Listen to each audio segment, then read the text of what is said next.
Hello అండి, welcome to Annapurna's kitchen. ఈరోజు మన రెసిపీ ఏంటో తెలుసా? నోటికి ఎంతో రుచిగా ఉండే చిల్లీ గార్లిక్ రైస్ అండి. సింపుల్ రెసిపీ అనమాట. ఎలా చేసుకోవాలో చూపించేస్తా, వచ్చేసేయండి. దానికి కావాల్సినవి ఒక బౌల్ నిండా రైస్ అనమాట. అంటే మీరు ఎంతమంది ఉంటారో అంతమందికి సరిపడా క్వాంటిటీ తీసుకోండి. ఉల్లిపాయ ముక్కలు, ఇంకా పచ్చిమిర్చిలా క్రాస్గా కట్ చేసుకుని టమాటో ముక్కలు చేసుకోవాలి. ఇంకా క్యాప్సికము, వెల్లుల్లిపాయలు. ఇంతేనండి, సింపుల్ ఇంగ్రీడియంట్స్తో సూపర్ రైస్ చేసేసుకుందాం, వచ్చేసేయండి. ముందుగా మిక్సీ జార్లోకి వెల్లుల్లిపాయలు వేసేసుకుని మీ రైస్కి తగ్గట్టు తీసుకోండి. కొద్దిగా ఉప్పు వేసేసుకుని కొంచెం కారం, అంటే ఒక స్పూన్ దాకా కారం పడుతుంది అనమాట, మీ టేస్ట్కి తగ్గట్టు. ఒక స్పూన్ కసూరి మేతి, చివరిగా అరచెక్క నిమ్మరసం పిండేసి కచ్చాపచ్చాగా గ్రైండ్ చేసేసుకోవాలండి. ఈ మసాలానే మనకి మెయిన్ అనమాట. రైస్లోకి టేస్ట్ వచ్చేది ఈ మసాలానే అనమాట. ఇలా గ్రైండ్ చేసి పక్కన పెట్టేసుకోండి. ఇప్పుడు ప్యాన్లోకి ఆయిల్ వేసేసుకుని, మరి కాస్త ఆయిల్ వేసుకోండి, రైస్ని బట్టి ఆయిల్ వేసుకోవాలన్నమాట. ఒక స్పూన్ జీలకర్ర వేసేసి, జీలకర్ర కొద్దిగా వేగాక కట్ చేసుకున్న పచ్చిమిర్చి ఇంకా ఉల్లిపాయ ముక్కలు వేసి ఒక్క 2 నిమిషాలు ఫ్రై చేసేసుకోండి. ఉల్లిపాయ పచ్చి వాసన పోయేదాకా సరిపోతుందన్నమాట. స్టవ్ మాత్రం సిమ్లోనే పెట్టుకోండి. ఈ రైసు సూపర్గా ఉంటుందండి. ఇంకా లంచ్ బాక్స్కి కూడా సూపర్గా సెట్ అయిపోతుంది అనమాట. వర్కింగ్ ఉమెన్స్కి ఈజీగా చేసేసుకోవచ్చు.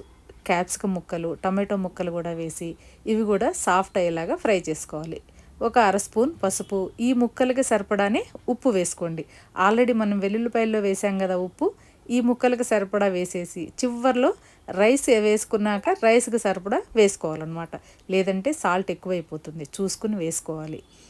ఈ ముక్కల్ని చక్కగా ఫ్రై చేసుకోండి. మంచిగా ఫ్రై అయ్యాక ఇందులోకి ఒక స్పూన్ గరం మసాలా, ఒక స్పూన్ ధనియా పొడి కూడా వేసుకుని ఇవి పచ్చివాసన పోయేలాగా ఈ మసాలాలు చక్కగా ముక్కలకి పట్టేలాగా మంచిగా ఫ్రై చేసుకోవాలన్నమాట. ఈ ఫ్రై అవుతుంటేనే భలే గుమగుమలాడిపోతుందండి, మంచి వాసన వచ్చేస్తుంది అనమాట. ముక్క కొద్దిగా సాఫ్ట్ అయ్యాక మనం గ్రైండ్ చేసి పెట్టుకున్న మసాలా ఉంది కదా, అది కూడా వేసేసి చక్కగా ఈ ముక్కలన్నిటికీ ఈ వెల్లుల్లి మసాలా పట్టేలాగా కలిపేసేయండి. మంచిగా ఫ్రై చేసుకోవాలన్నమాట. మొత్తం కలిసి కాస్త ఫ్రై అయినట్టు అయ్యి ఆయిల్ మనకి పైకి తేలుతుంది. అప్పుడు మనకి ముక్కలు మసాలా చక్కగా ఫ్రై అయినట్టు అనమాట. ఈ ప్రాసెస్ అంతా 5 నిమిషాల్లో అయిపోతుందండి. రైస్ విడిగా వండి పెట్టేసుకున్నామంటే ఇది ఒక్క 5 నిమిషాల్లో అయిపోయే ప్రాసెస్ అనమాట. లంచ్ బాక్సులకైతే భలే ఈజీగా చేసేసుకోవచ్చు. ఇప్పుడు మనం వండి పెట్టుకున్న రైసు వేసేసుకుని కొద్ది కొద్దిగా మసాలాలు కలుపుకుంటూ ఈ రైస్లోని కలుపుకోండి. అట్లా కలిపితేనే రైస్ మొత్తం చక్కగా మసాలా పట్టి ఈ గార్లిక్ ఫ్లేవర్ అంతా రైస్కు పడుతుంది అనమాట. ఇలా కలుపుకుంటేనే మంచి రుచి వస్తుంది. మనం నిమ్మకాయ కూడా పిండాం కాబట్టి పుల్ల పుల్లగా, కారం కారంగా, భలే స్పైసీగా గార్లిక్ ఫ్లేవర్తో అద్దిరిపోతుంది అనమాట. చివరిగా కట్ చేసుకున్న కొత్తిమీర కూడా వేసేసుకుని కలిపేస్తే మన చిల్లీ గార్లిక్ రైస్ రెడీ అయిపోయిందండి. హ్యాపీగా లంచ్ బాక్స్లో పెట్టుకోవచ్చు. లేదంటే పిల్లలకి ఏదైనా వెరైటీగా చేసి పెట్టాలన్నప్పుడు ఈ రైస్ చేసేస్తే సరిపోతుందన్నమాట. ఇంకా సర్వింగ్ బౌల్లోకి తీసేసుకుని చక్కగా హ్యాపీగా ఇంటిల్లిపాది కూర్చుని తినేసేయచ్చండి. ఇలా వెరైటీగా పప్పులు కూరలు కాకుండా ఇలా రైస్ చేసి పెట్టారనుకోండి, పిల్లలు కూడా ఇష్టంగా తింటారనమాట. ఎలా ఉంది మన రెసిపీ? మీకు నచ్చిందా? నచ్చితే తప్పకుండా లైక్ చేయండి. మీ ఫ్రెండ్స్ అండ్ ఫ్యామిలీతో షేర్ చేసేసుకోండి. కొత్తగా చూసేవాళ్ళు మన ఛానల్ని సబ్స్క్రైబ్ చేసుకోండి.